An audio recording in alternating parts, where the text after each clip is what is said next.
আসসালামু আলাইকুম। দেশ বিদেশ টিভি থেকে হুসেন বলছি। আমার চ্যানেলে সবাইকে স্বাগতম।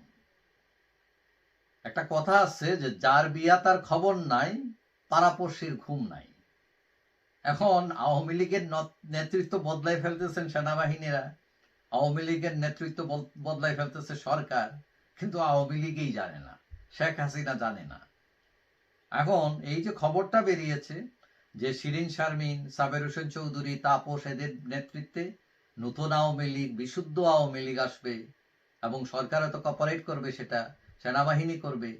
এখন সেনাবাহিনীর এই যে প্রস্তাব, যেটা তারা নাগরিক পার্টির লোকদের কাছে ডেকে হাসনাত আবদুল্লাহ, সার্জিস এদেরকে দিয়েছিল এবং তারা প্রত্যাখ্যান করেছে, তারা উল্টা সেনাবাহিনীর দিকে অভিযোগ করে বলছে তারা রাজনৈতিক হস্তক্ষেপ করছে। কেউ কেউ এটা বলছেন এটা ভারতের পরিকল্পনা, ষড়যন্ত্র, মানে এদেরকে দিয়ে এগুলো করাচ্ছে। এখন এই যে মাঠ গরম হয়ে গেছে এই বিষয় নিয়ে, কিন্তু আওয়ামী লীগ ঘুমে, তারা কইতেই পারে নাই। আওয়ামী লীগের নেতৃত্ব ঘুমে। শেখ হাসিনা তো এটা নিয়ে কোনো কথাই বলেন নাই এবং কোনো নেতাও এটা নিয়ে কোনো কিছু বলেন নাই বা তাদের কোনো আগ্রহ হয়তো নাই। অথবা এটাও হইতে পারে যে এদেরকে খুঁজেই পাওয়া যাইতেছে না। কিন্তু আমরা দেখলাম যে গতকাল রোববার আওয়ামী লীগ নেতা বাহাউদ্দিন নাসিম এটার একটা প্রতিক্রিয়া দিয়েছেন।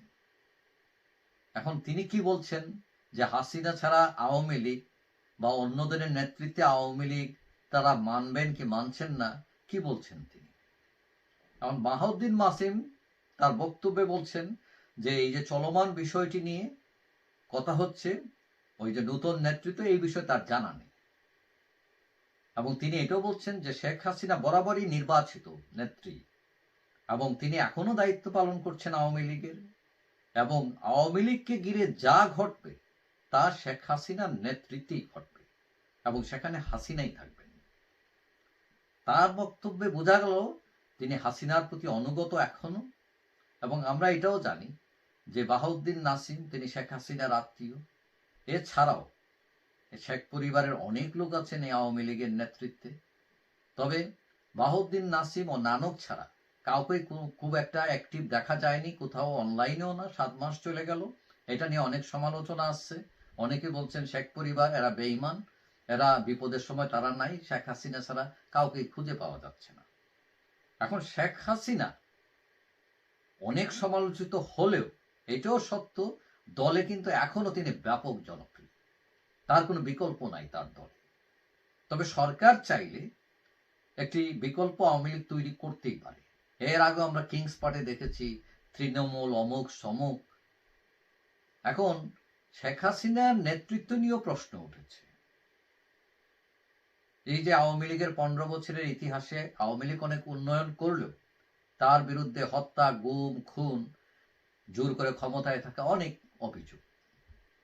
এখন দলে যদি বিভক্তি আসে, এটাও ঠিক যে শেখ হাসিনার নেতৃত্বই কিন্তু মূলধারা আওয়ামী লীগ হিসেবে বিবেচিত হবে যতদিন তিনি অ্যাক্টিভ থাকবেন ততদিন। এখন তিনি যতদিন যদি অ্যাক্টিভ না থাকেন, তাহলে আওয়ামী লীগে ভবিষ্যৎ অনেকটা অনিশ্চিত হয়ে যাবে।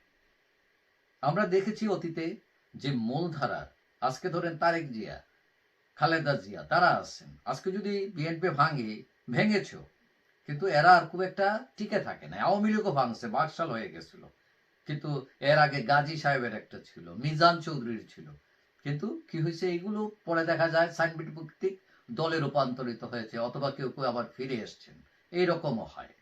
এবং মূল আওয়ামী লীগ, যেহেতু আমাদের দেশের পরিবারতন্ত্র এখনো আছে, ওই পরিবারের লোকজন যেটা থাকে ওইটাতেই লোকজন বৈশা থাকে।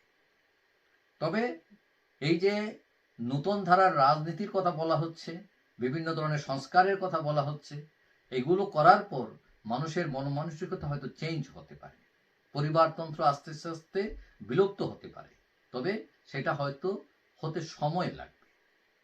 যাই হোক, এখন শেখ হাসিনা নেতৃত্বে থাকবেন কি থাকবেন না, কারা আসবেন বা আসবেন না, এইটু দেখতে হলে আরো কিছুদিন অপেক্ষা করতে হবে, অন্তত নির্বাচনের আগ পর্যন্ত। যাই হোক, সবাই ভালো থাকবেন। আশা করি দেখা হবে অন্য কোনো ভিডিওতে ইনশাআল্লাহ। আল্লাহ হাফেজ।